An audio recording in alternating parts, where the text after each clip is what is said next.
तर आज मुंबईमध्ये फार एक इंटरेस्टिंग प्रयोग झाला। आज आहे आंतरराष्ट्रीय प्रयोगशाळा प्राणी दिन आणि त्यानिमित्तानं आजारी श्वान्स आहेत आणि बाकी काही पक्षी पण आहेत त्यांच्यावर संगीत थेरपीने उपचार करता येतात अशा प्रकारचं एक डेमॉन्स्ट्रेशन आज दाखवण्यात आलं। मालाडमध्ये हा कार्यक्रम झाला। श्वानांना बासरीचं मधुर संगीत काही काळ ऐकवलं गेलं। अनाम प्रेम परिवार नावाच्या एका संस्थेनं हा उपक्रम राबवला।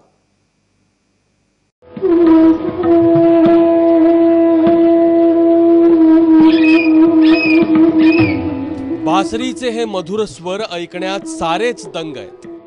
दर्दींची गर्दी आहे, पण दर्दींसोबत काही खास पाहुणे इथं आले आहेत।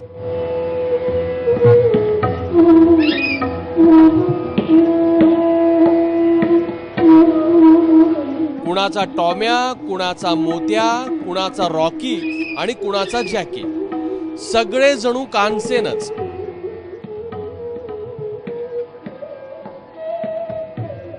फक्त कुत्रेच नाहीत तर कुणाचा राघू, कुणाची मनी, कुणाचा बहिरी ससाणा पण आला।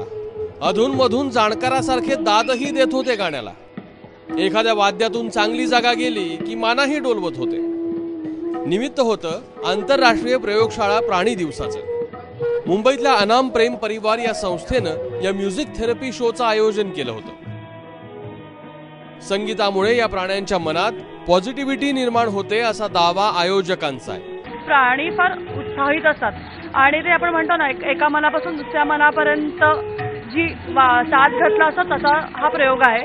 तर आपण त्याचे काय आजार किंवा दुःख त्यांची कमी करू शकत नाही। प्रत्येकाला एक मन असतं आणि प्रत्येकाला कुठे कुठे वेदना असतात, तर एक त्याच्यावर एक छोटीशी फुंकर आणि एक प्रेमाचा वर्ष असा हा प्रयोगाचा उद्दिष्ट आहे।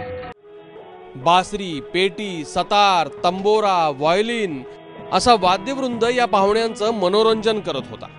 याआधी मी इकडे बेंगलोर, अयोध्या, मैसूर या ठिकाणी कार्यक्रम केलेत आणि हा कार्यक्रम आम्ही प्राण्यांसाठी करतोय। आम्हाला दाखवून द्यायचं आहे की संगीताचा प्राण्यांवरती होऊ शकतो। बरं, या कॉन्सर्ट मागे सायन्स असेलही, पण ज्यांच्यासाठी हा कॉन्सर्ट होता त्यातले काही जण एन्जॉय करत होते तर काही तिथल्या गोंगाटानं भेदरलेही होते। प्राणी बघायला गेले तर फार व्हायलेंट असतात आणि आमचा रॉकी तर खूपच आहे। तर हा फर्स्ट टाइम अशा कार्यक्रमामध्ये आलेला आहे। तर मला वाटतं त्याला म्हणजे खूप परिणाम होणार आहे चांगला, कारण की बासुरीचं म्हणजे फार चांगलं आहे। जर आपल्या लोकांना माणसांना आवडतं तर प्राण्यांना सुद्धा नक्की आवडेल। संगीताचा प्राण्यांच्या मनावर परिणाम होतो असं जाणकार सांगतातही, त्यामुळे हा प्रयत्न चांगला होता। फक्त या कॉन्सर्टचा प्राण्यांवर परिणाम पुढे काय होतो हे पाहणं आधी महत्वाचं आहे। वेदांत नेब, एबीपी माझा, मुंबई।